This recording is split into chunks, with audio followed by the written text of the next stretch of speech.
We'll just let a few more folks come in before I start.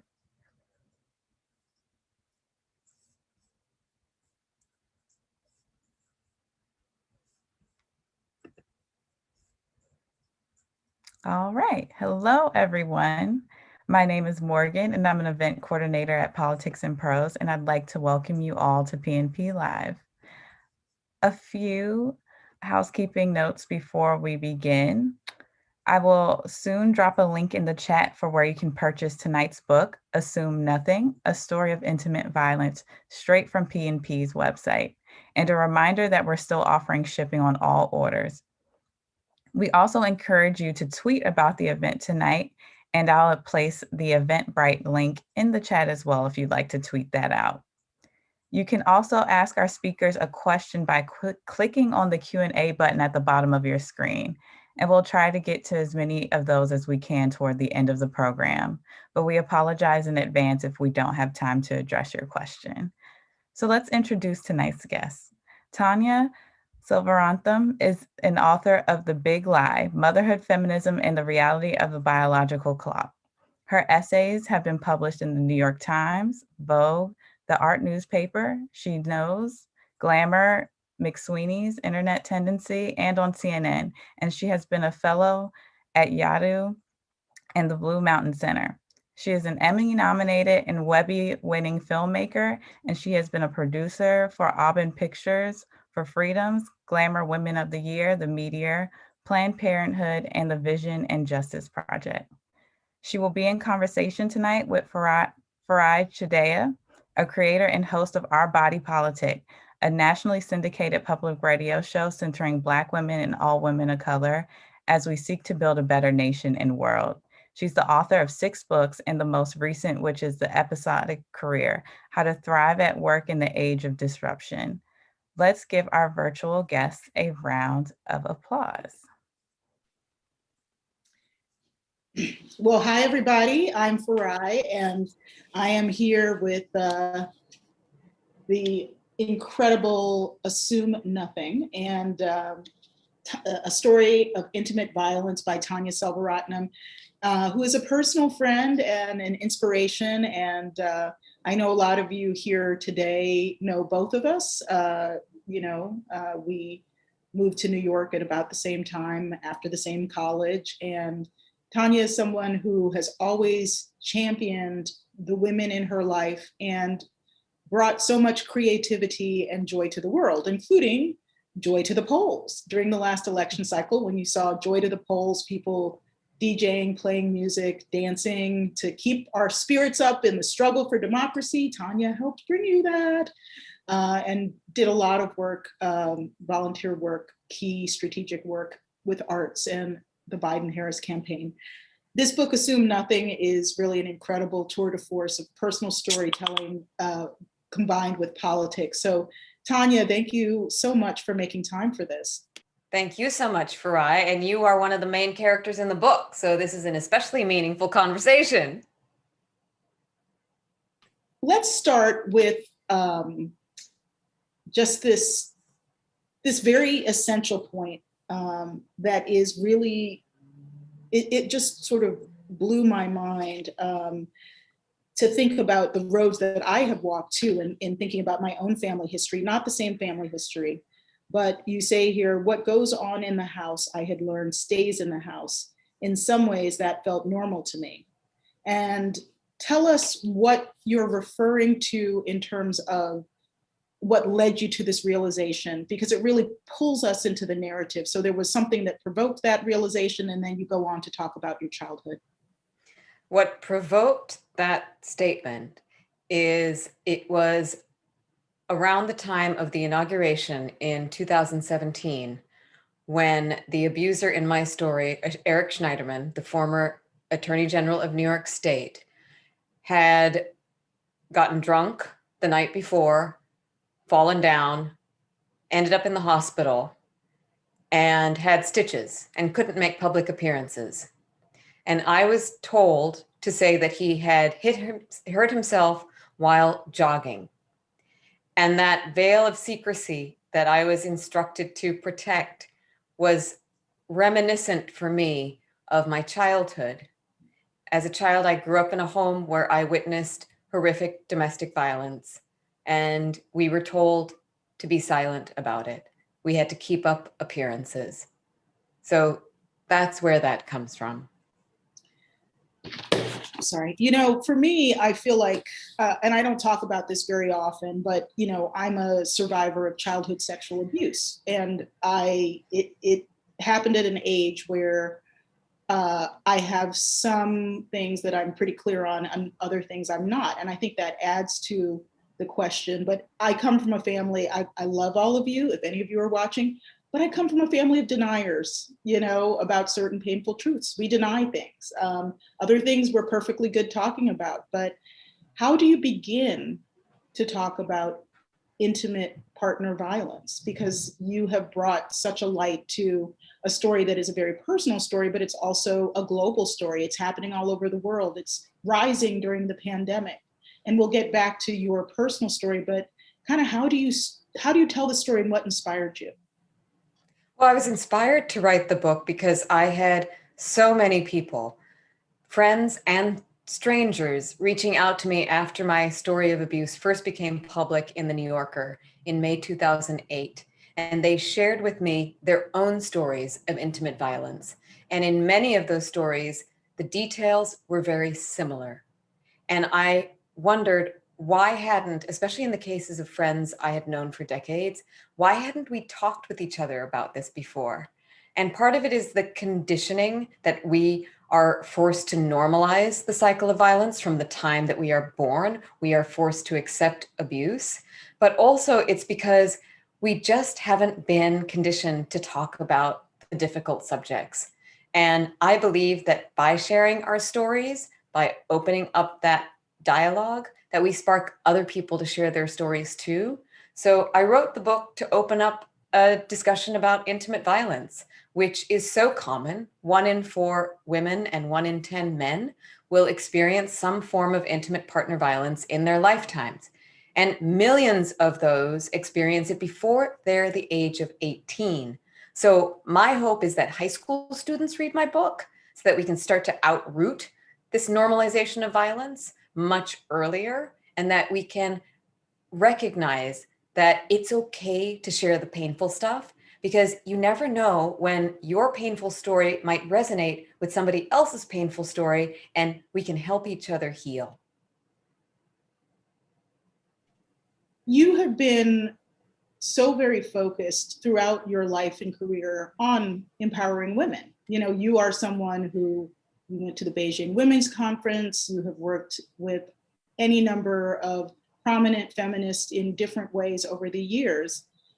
How did you meet Eric Schneiderman while he was Attorney General of New York? And how does that, how does it fit with sort of other patterns in your life of kind of how you've accessed intellect, power, creativity? It seems like all of these were part of the story.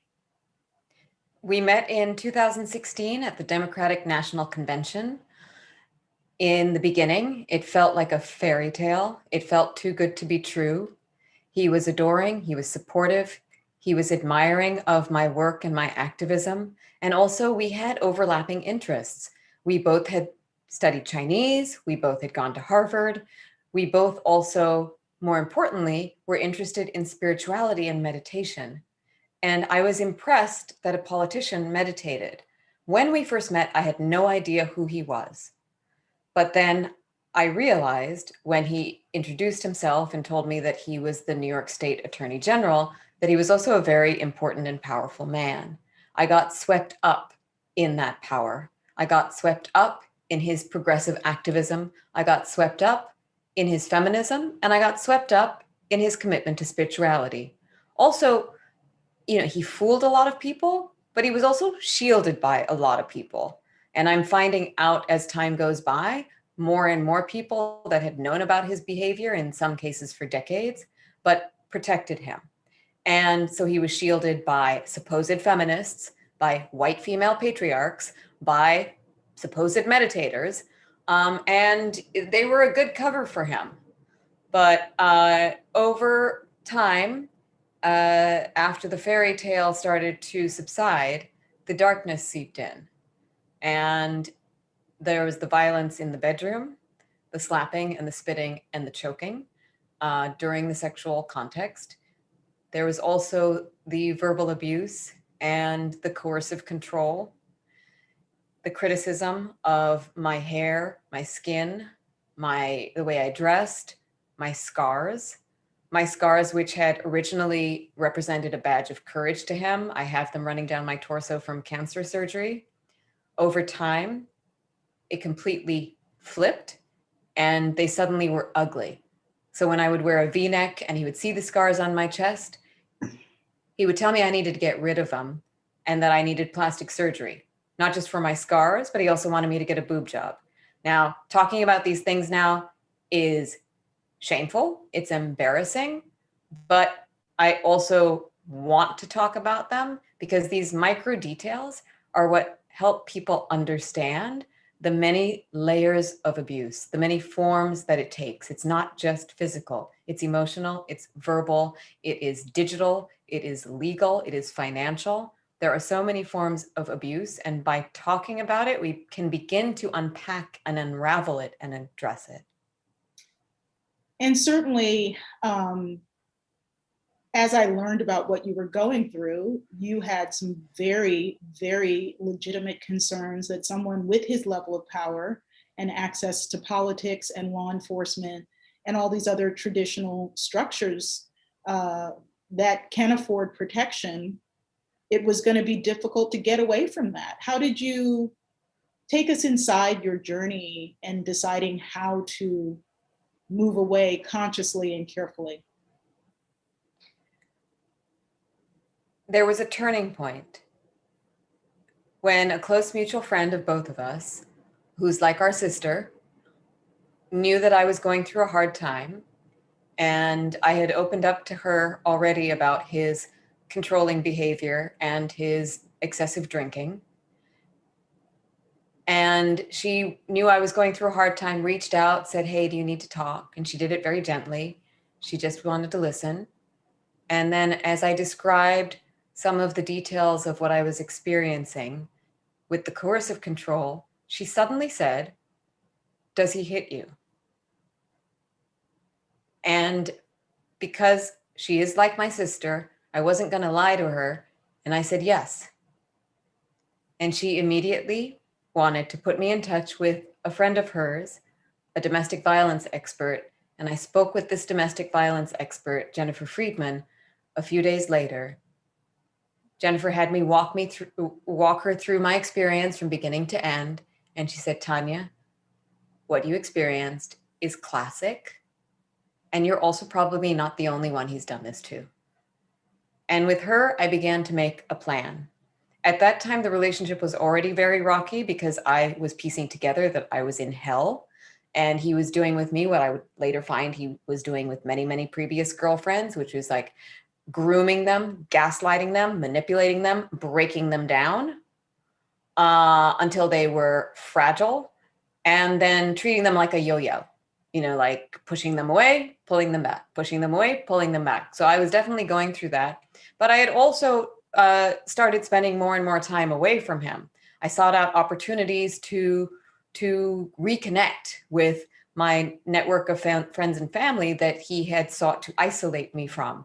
And so I went to Portland, Oregon, where I live part-time. I went to Sri Lanka and spent 2 weeks with my family. And those were times when I felt free. I was not sleep deprived. I was thinking more clearly. But those were also confusing times because when I was away, he was the good Eric. He was kind and supportive again. He would talk to me in a very nurturing and gentle way. And also he said that he was getting help because we would talk about him needing to get help.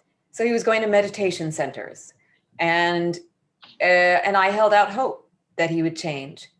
And also because he was so much in the national spotlight at that time, and he was dealing with so much pressure to save America. I, on the one hand, felt like I couldn't talk about what we were experiencing at home and my relationship with him. I also was in part protecting him. but it was opening up to that friend and connecting with the domestic violence expert that helped me realize I needed to just stay the hell away. And she just made it very clear, never be alone with him, don't interact with him. Now you are just going to focus on your healing and recovery. Let's talk a little bit more about how people perceived Eric Schneiderman. First of all, does he continue to deny that this was abuse?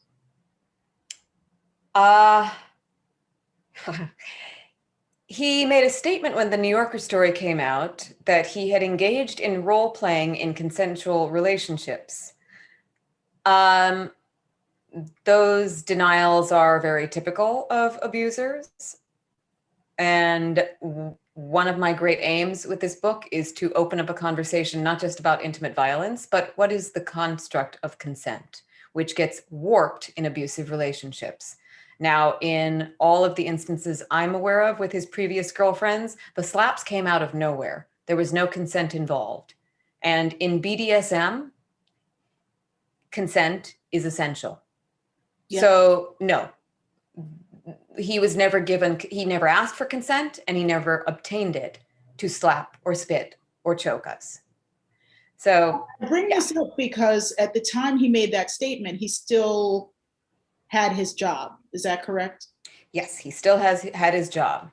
And so, you know, kind of where I'm going with this is that I didn't have a lot of people, but I did have a couple people say, you know, how can Tanya tell this story when we need him so much in government? And I replied, but you know. What did you reply? I basically was like, this is not a stunt. First of all, this is not a stunt to get attention. And secondly, it's irrelevant. Like, I mean, you know, you can't, I don't think that you can excuse abuse because of power. That's how we get abuse. Abuse is an abuse of power, first of all. So yeah, anyway, but I thought it was interesting that his, you know, perceived ability to transgress was related to his status so clearly by people who would consider themselves progressives. Talk a little bit more about that. Oof, we could spend a whole 30 minutes on that, the enablers. But I had many people discouraging me from coming forward because they felt that he was doing important work and we needed to let him continue his good work. The turning point for me came when, about a month after Eric and I parted ways, I went to finally obtain my belongings from his apartment. When I first parted ways with him, Jennifer Friedman, the domestic violence expert, said, "Don't worry about your things. You'll get them one day. And if you do, go with a friend and make sure he's not there." That friend was Jennifer Schneiderman, who we've known for 26 years now, and who happens to be an investigative reporter. And Jennifer Schneiderman said to me that day, "You can't be the first person he's done that to you." And in less than 24 hours, she had identified a previous girlfriend of Eric many years before me who had had an eerily similar experience. So thank Goddess for Jennifer Schneiderman. But that was also when I felt a huge wave crash around me. The Me Too movement had just taken off about a month before. And I knew that if there were her and me, then there might be others. And Jennifer very quickly wanted me to speak with a lawyer. She said, "I think you should speak with a lawyer." At that time, I had no intention of coming forward. I was broken. I wanted to just heal and recover and be able to look back and say, that was a disturbing time and I'm really glad I'm out of it. But when I found out about the other woman, I realized that he might do it to women after me. And I wanted to prevent that from happening. Because while the abuse was happening to me, because it appeared out of nowhere, because he customized it so much to me, the criticism of my scars, my breasts, my hair, my skin color, the master slave terminology that he used in the bedroom, which was flat out racist. And I was also the only dark-skinned girlfriend of his that I was aware of. The other ones were white. Because I thought the abuse was specific to me, I thought I could just get on with my life and not look back. But when I became of the other woman, I had to think very carefully about what I wanted to do. And my conscience just made it very clear. Like, I had no choice.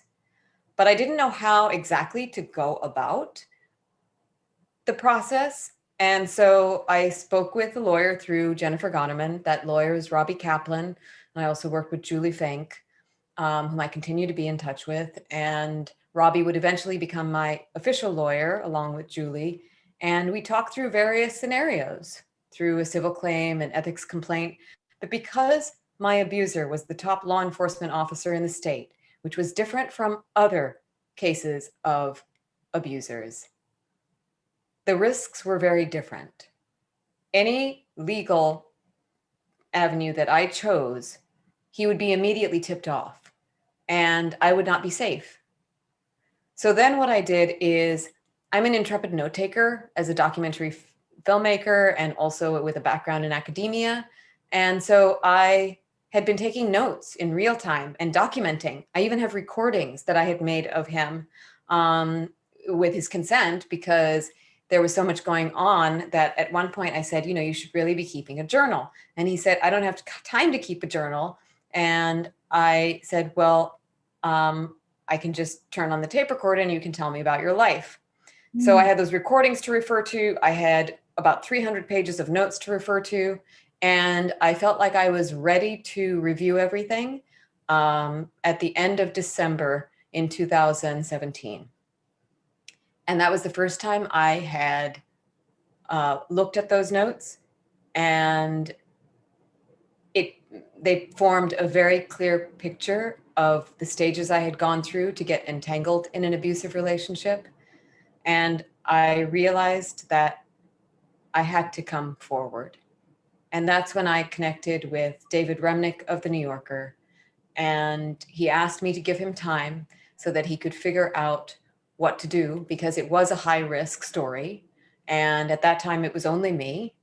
But then a few months later, he decided to put a reporter on the case, and that reporter was Jane Mayer. And she and I spoke on my birthday in March 2018. And then it just became a roller coaster. Tell us a little bit more about, we could go on and on, but you have to read the book. You have to read the book. So many things.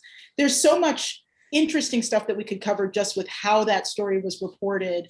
But take us to, how you felt when it was first published, when you knew that not only had you sought to tell the story and gone through all the many twists and turns of a sensitive story that had to be done with deep levels of confidentiality during the investigation by the reporters.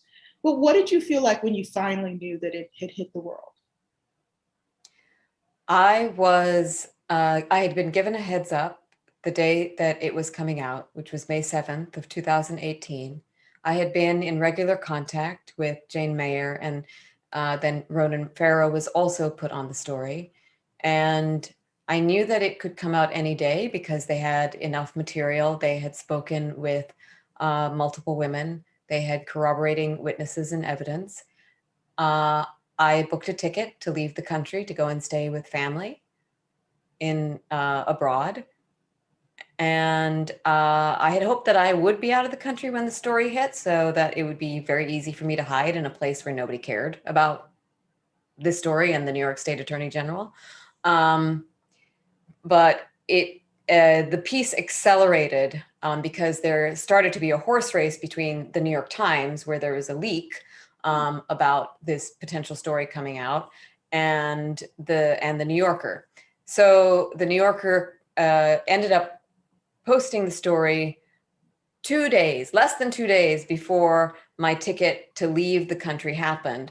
But I had already planned to move out of my apartment regardless. And so I was staying at a friend's house, at Catherine Gunn's house, and nobody knew where I was. I was in a total cocoon. When the story hit, I heard that there was, reporters, investigators that had turned up at my door, but I wasn't here. I wasn't here where you see me now. I was hiding at Catherine's house, and she's like family.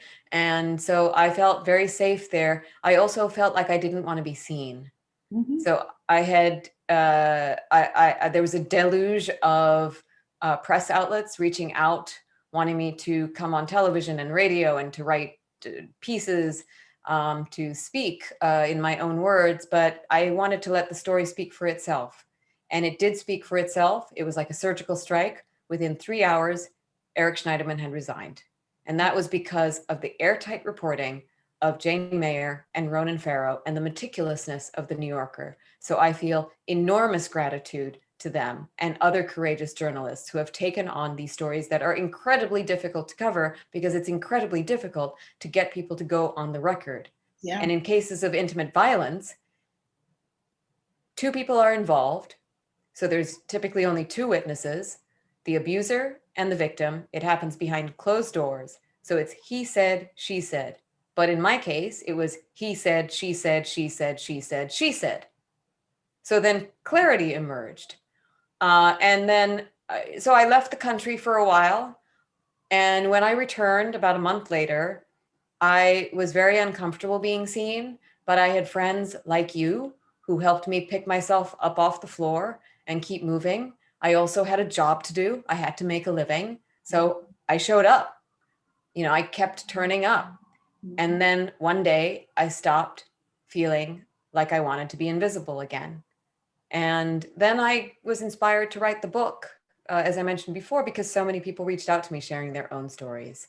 And when I did a cursory search for books about intimate violence, I didn't find enough that combined like a personal narrative that would draw readers in and give them resources to spot, stop, and prevent intimate partner violence. So one of the parts of the book that I'm most proud about, in addition to the writing of the actual story, is the resources at the end of the ways to spot the different signs of abuse, the different types of abuse and their effects.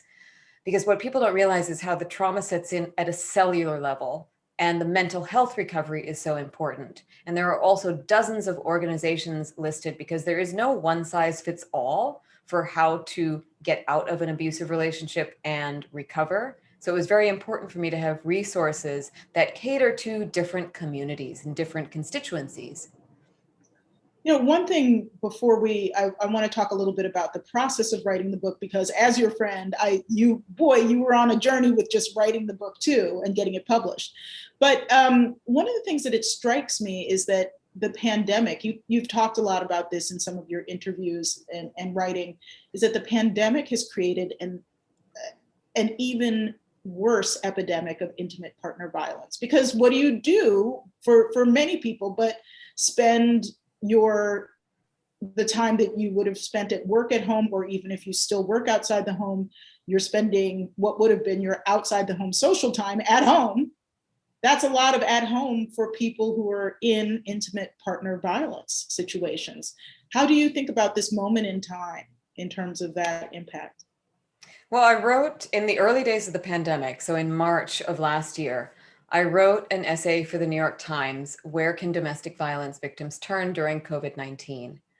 I saw that there was a looming, increasing crisis when it came to domestic violence, because I was envisioning victims who were going to be stuck in lockdown with their abusers. I also felt so sad about the children that were now going to witness more domestic violence at home because they weren't going to be out at school. So their opportunities were dwindling to get away from the violence in the home. And there was a study that was published recently, the National Commission on COVID-19, which is a bipartisan commission. And actually, Katie Benner of the New York Times wrote a piece just today about the results of that study, which showed that, in fact, there has been an alarming increase in domestic violence incidences around the world. So I feel that it is an international emergency that needs to be addressed. And the way that it addressed, I have three components that I talk about whenever I can. One is education and public awareness. It needs to start at an early age because, again, we are conditioned to normalize the cycle of violence, but we need to start teaching kids how to treat each other with kindness. We have to make peace and kindness way more exciting than violence, because violence is like an adrenaline rush. It's like a drug. It causes endorphins. And all our games and social media and popular culture, they proliferate with total impunity and total lack of responsibility for putting out violent and vitriolic content. And that needs to change. It's like cognitive science 101, that repetitive messaging influences the way people behave. So education needs to change, our popular culture needs to change, social media needs to take more responsibility. They can't hide behind Section 230 of the Communications Decency Act anymore, which just says, hey, we just provide the platform. People are capable of making up their own minds. No. Like, I believe in free will, but I also believe in responsible messaging and making that messaging exciting that's responsible. The other thing that needs to happen is improved legislation, because like in my case, there was a criminal investigation. Governor Cuomo appointed a special prosecutor, DA Madeline Singas, and that investigation concluded about 6 months after the New Yorker story came out. And she made a strong statement saying that she believes the women, but that the bar was too high for many of the experiences to be considered a crime, and also because of statutes of limitations. And that she proposed legislation that would make physical violence without consent in the sexual context a crime. So that was a positive outcome. Also, Eric Schneiderman himself made a statement, finally, apologizing for the harm that he had committed to the women, and saying that he was getting help and committed to a lifelong path of recovery. He was in rehab. And then later, a few months later, he was certified as a meditation teacher. Can't make never this a stuff dull up. moment. Never a dull moment. Can't make this stuff up. But so improved legislation get passed? Oh, you were going there. I was about to ask. Improved legislation, but what needs to happen with this improved legislation is also to have a more victim-centered approach, and one that incorporates restorative justice. Mm-hmm. And I use the example of how there have been pilot programs, for example, in Seattle, that has combined restorative justice and counseling programs with law enforcement, so that there are, for example, on drug arrests, instead of taking them to jail, taking them to a program, that to get them help. And I feel like more of that needs to be incorporated. And then another key component is government attention. We need more government resources for organizations that provide shelter, mental health counseling, and legal services to victims, survivors, and their loved ones. Because often those that are closest to the communities they serve know the solutions that will work. So it's a whole ecosystem that needs to be transformed. Yeah. I mean, I want to pivot because I'm going to go to questions shortly, but I just want you, as we get ready to go to questions, talk a little bit about the process of writing this book. You wrote it and then you rewrote it for very quirky timing reasons that have to do with the pandemic. Just tell us how this book reached us, and then we'll go to questions. The book has had quite a journey. It was supposed to come out in spring of last year, but I did not want the book to be thrown into the void of the pandemic. And so I was able, with the support of my amazing agent, Meg Thompson, to find a new publisher, Harper, and it has been a dream working with them. And the delayed publication date gave me this unprecedented opportunity to revisit the book. And I didn't have to, but I took on this really enormous task of reworking the book from beginning to end, which I truly wanted to do. And I spent the whole of last summer doing that because I felt like we had, as a world, learned so much more about domestic violence and what was happening with it during the pandemic. So I wanted to apply that lens to it. I also added a new chapter, and that new chapter is now one of my favorites because it was full of surprises, because it's a chapter that took place during the pandemic and what I was observing when I was in Portland, Oregon, doing the writing. And another thing that has happened with the book is it has been optioned to be turned into a series. I didn't intend to write a book. I didn't intend to have the book turned into a series, but the subject has struck a chord, and I'm very grateful that Joanna Coles, executive producing and ABC Signature Disney Television, is developing it into a series so that the message can reach a larger audience, because it is a timeless message. Yeah. There are very few people I have encountered who haven't experienced abuse in some form in their lives at the hands of a loved one. And we need to chip away at that conditioning that makes that behavior acceptable. So I'm very excited about the series, and I'm very excited for the message to go out there. And I really wanted to take the reader through my journey from victim to survivor to thriver, and show how I went from the depths of darkness. And Farai, you were with me during those darknesses. I was silent. I had shut myself off for a while. And you have one of my favorite lines in the book, which is, when I was at my darkest, I just went back there for a moment. And you reached out, and our coven of friends reached out, and I told you that the bad guys win, and you gave me a response that now is the end of a chapter that is one of my favorites, but the storytellers also win. Yep, I believe that. Tanya, thank you so much. And Assume Nothing, A Story of Intimate Violence, an incredible book. You'll also be on the show that I host, Our Body Politic, on Friday. Yes. Our new episode at 4 p.m. But I want to hold up your book too. Thank you. Yes. Farai has written 6 books, and they are all prescient and seminal and required reading. This was so prescient, The Color of Our Future. It was way ahead of its time. It didn't way ahead of its time. Yeah. Anyway, and Don't Believe the Hype. Yep. Talk about being ahead of its time. So yeah. Well, thank you. I'm working on another one because I'm a glutton for good punishment. That I consent to the punishment of writing. Yes. To be clear. It's let me go directly to Leda Hong Fincher, who is another incredible writer in our circle, who wrote books including Big Brother about feminism in China.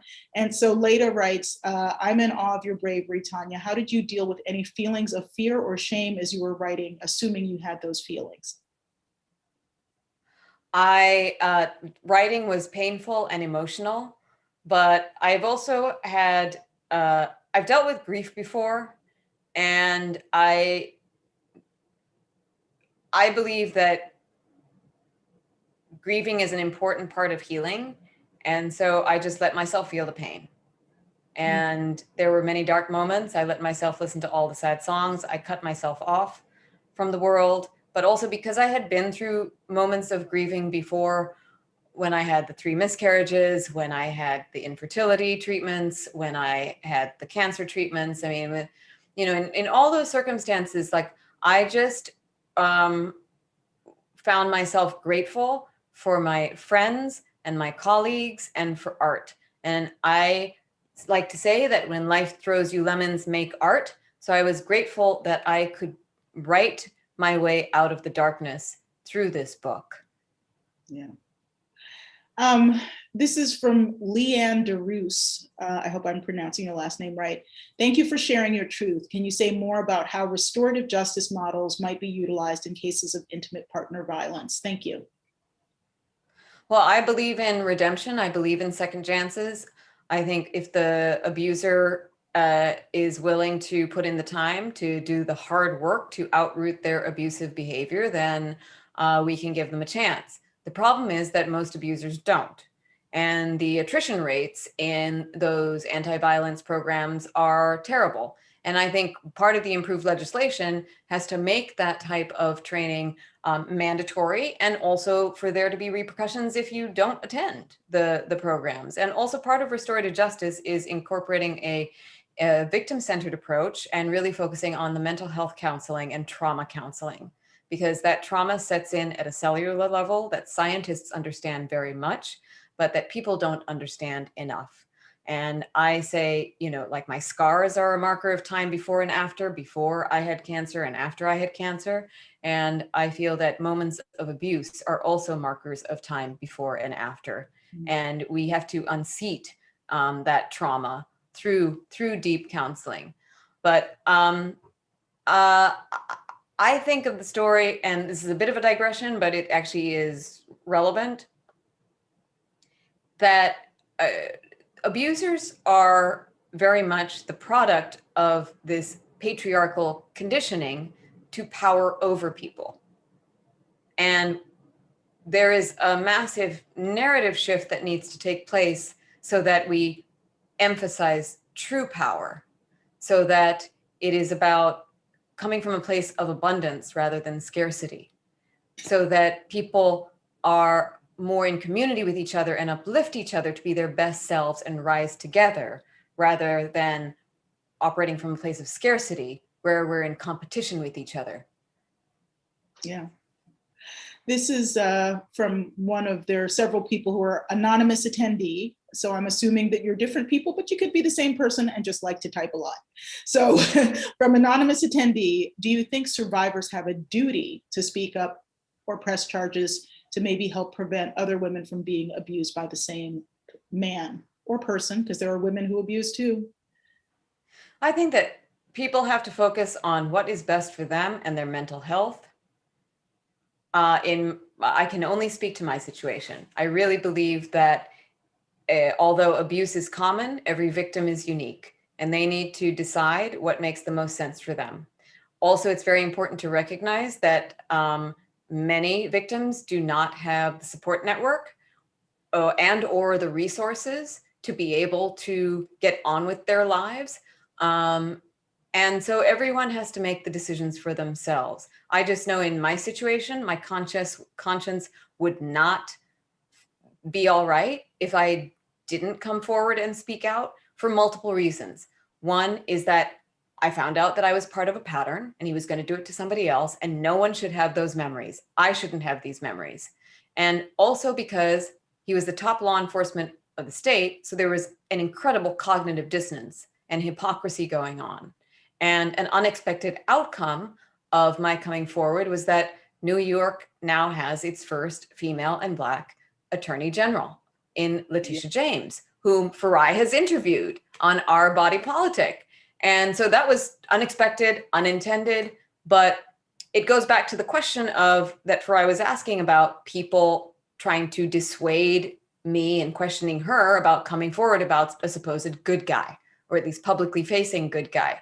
The cults of personality that form around powerful people, rich people, talented people who are abusers are incredibly damaging to the people who are in those cults and also to society. And we need to unpack and unravel those power dynamics, because they don't act in our best interest. And I always think of the series Wild Wild Country on Netflix about the Rajneeshis, which shows that completely normal, rational people under the sway of a narcissistic supposed guru can do insane, violent things. And so I feel like the cults of personality need to be done away with.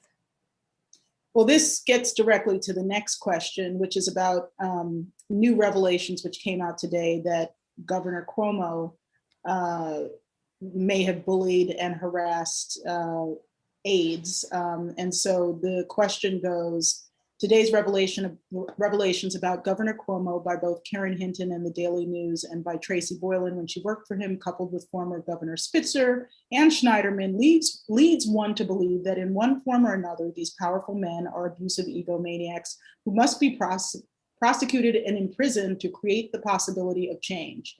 Can we speak out more about them? Now, you can always pass. If you get a question that you don't want to address, you can pass. But well, the only reason I'm passing is because I know some of the behind the scenes stuff on that, and I feel, for me, due process is important. It's important to have allegations investigated to establish the veracity of the alleged crimes and also the credibility of the accusers. I think it's very important. I subjected myself to multiple investigations, to the journalistic process and also to the legal process. And I think it's important. So I can't comment on it because I don't know enough about those cases. And these are things that have just been put out in the public eye, but they haven't been investigated yet. Yep. Thank you.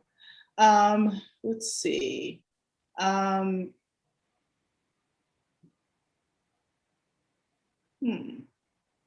Oh, this is an interesting one. I never thought about it. First, I didn't get it. So hopefully I am getting it.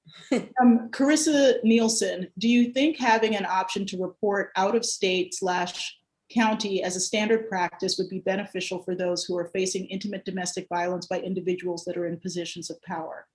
So, the idea that we like the idea of a jury of your peers once you get to that stage, but sometimes your peers are the problem, or your neighbors are the problem. In this case, is there a mechanism for reporting intimate partner violence in a way that gets you out of a local context where the power dynamics are part of the problem?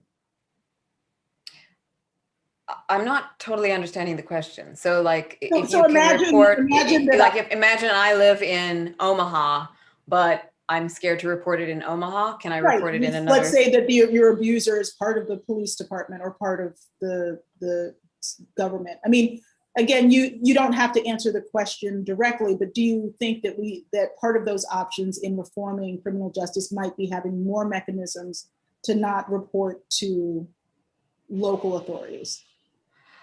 We live in a federal system.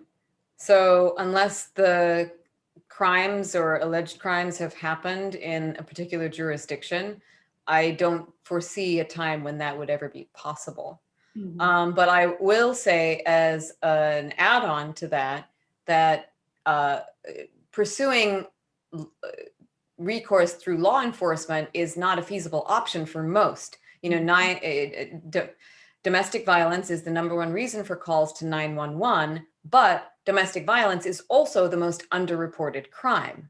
Yeah. So there needs to be, there's so much racism bias training, diversity, inclusion, and equity training in all types of fields, including in law enforcement. There also really needs to be domestic violence training for law enforcement, and also that law enforcement needs to work in conjunction with restorative justice programs and community organizations, I think, so that people feel like they're not putting themselves in danger by getting entangled in the law enforcement system, which is very, very fraught for Black and brown communities. Someone's asking here, can you speak more about the tension between exposing Schneiderman's abusive behavior and his positive progressive work? Or I might add, as a snarky aside, the perception of his positive progressive work. I mean, Farai and I were talking about this earlier. Like, he had such an amazing PR machine that people thought that he was a brilliant prosecutor, but actually, a lot of people I know who are legal experts thought he was doing a terrible job. So be very wary of the spin. And also, you just think about like the amount of press that he got compared to what Letitia James got, and there have been studies done about that. It's just unfair. I mean, but then we look at there was a great study put out by Time's Up about the amount and the tone of coverage of now Vice President Harris when she was a candidate versus previous vice presidential candidates who were all white men. And it was not surprising, but she got a lot less coverage, and a lot of the coverage focused on her appearance. And it's just, gender bias in reporting is a serious problem. So don't believe the hype, to cite Farai's title. Yeah. Let's see. So this one is from Terry Stroud. How do you exercise self-care, particularly in those moments when you find yourself reliving the darkness you experienced? Are such moments becoming more frequent as you engage in this work of telling your story, or less? Yeah. Well, so Terry was my roomie in high school. So hi, Terry. And that is a great question. So when the New Yorker story came out in 2018, I had gone from extracting myself to the relationship, to trying to recover, to the Me Too movement starting, feeling the waves crash around me, to realizing there was a pattern, to total survival mode. Like, how do I just keep moving? And so I didn't have any time to process. It's like because I was on this roller coaster. The writing process gave me the opportunity to process what I had gone through, which is, I think, what sunk me into that depression and that hard time. But then as you read through the book, like I go from darkness to light. And I really hope that reading the book helps other people find their light too. Now before I wanted to hide and not talk about my story, but because I want the book and the message of the book to get out there, yeah, I'm going to do a lot of talks. Sure, I will do a lot of TV and I will do a lot of radio because I want people to buy the book. So, because the book has, because I'm proud of it and I want it to do well. Mm-hmm. So I'm very utilitarian about it. And I just make sure that, usually I meditate once or maybe twice a day. Now I'm meditating 3 or 4 times a day. When people have been asking me how I'm doing, I say, I wish I had somebody to make me dinner. And a friend, Winsome, sent me a bag full of dinner last night. So it's like, ask and you shall receive. That's the thing I've learned about self-care. If you can't take care of yourself, ask for someone to help. So I've emerged from this whole process feeling like I'm my strongest self ever, but also so much more gratitude and love for the friends and that I have around me. And my favorite scenes in the book are the sisterhood scenes.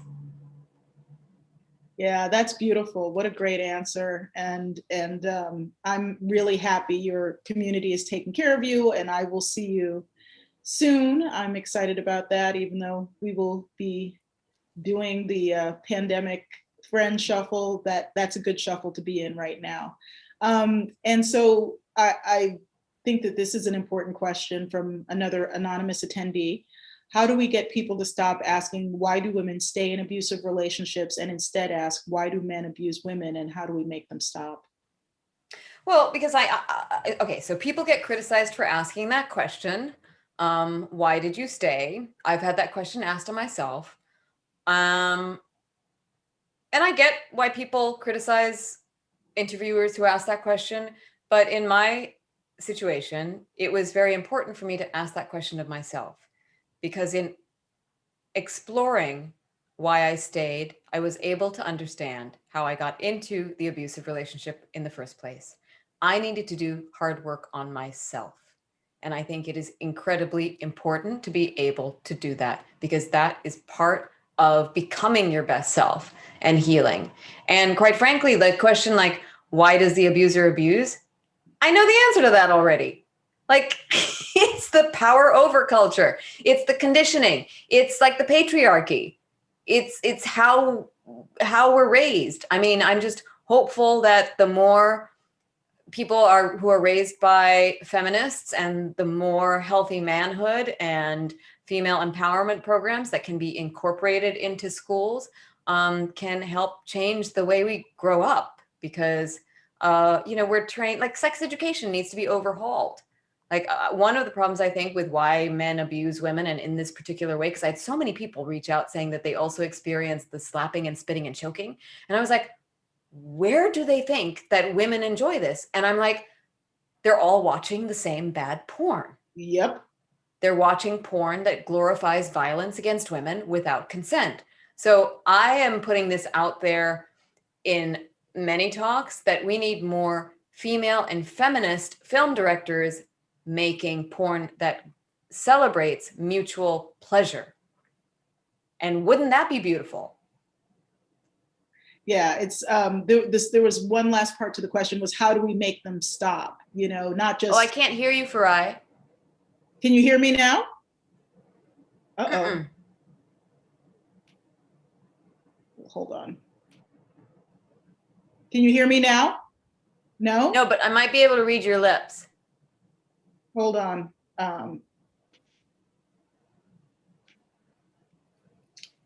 Or maybe if Morgan's there. I'm going to go. You can't hear me at all? Try taking out your earbuds. Can you hear me? Yes. I can hear you, but take out your earbuds. I did not hit mute.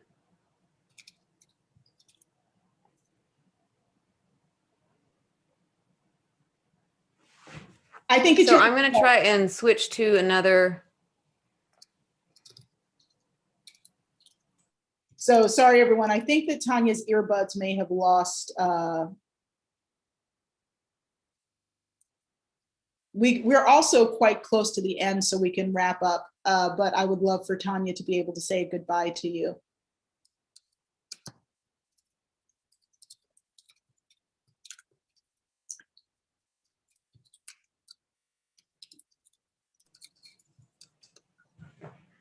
Can you hear me now? Yeah, we can always hear you. Okay, you might hear some playback. Bam.